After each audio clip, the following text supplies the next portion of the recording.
বিটিআৰৰ নিৰ্বাচনক লৈ ব্যাপক তৎপৰতা বিজেপিৰ। আজি বিটিআৰত বিজেপিৰ আইনকোষৰ দল। বিটিআৰৰ 5খন জিলাত বৈঠকত মিলিত হ'ব দলটো। নিৰ্বাচনত আইনকোষৰ কৰ্মৰাজিক লৈ আলোচনা কৰিব অধিবক্তাৰ দলটোৱে। উদালগুৰিত আৰু তামুলপুৰত ইতিমধ্যে উপস্থিত হৈ আলোচনাত মিলিত হৈছে বিজেপিৰ ৰাজ্যিক আইনকোষৰ দলটো।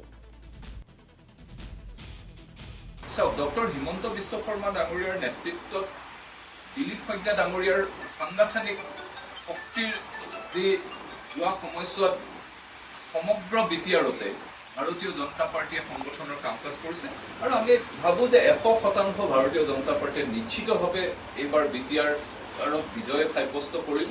গতিকে নিৰ্বাচনত আমি ভাৰতীয় জনতা পাৰ্টীয়ে টিম ভাৰতীয় জনতা পাৰ্টী হিচাপে অৱতীৰ্ণ হ'ব আৰু নিৰ্বাচনত আমি টিম ভাৰতীয় জনতা পাৰ্টী হিচাপে আমি জয়লাভ কৰাৰ পূৰ্ণ সম্ভাৱনা।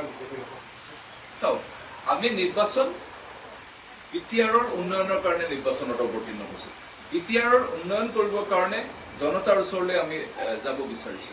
গতিকে বিটিআৰৰ জনতা জনাৰ্দনে ভাৰতীয় জনতা পাৰ্টীক নিশ্চিতভাৱে সমৰ্থন আগবঢ়াব, এই কথাটো আমি পূৰ্ব অনুমান পাইছো। গতিকে নিশ্চিতভাৱে বিটিআৰ এইবাৰ ভাৰতীয় জনতা পাৰ্টীয়ে বিটিআৰত এই নিৰ্বাচন আমি জয়লাভ কৰিবৰ কাৰণে নিৰ্বাচনত অৱতীৰ্ণ।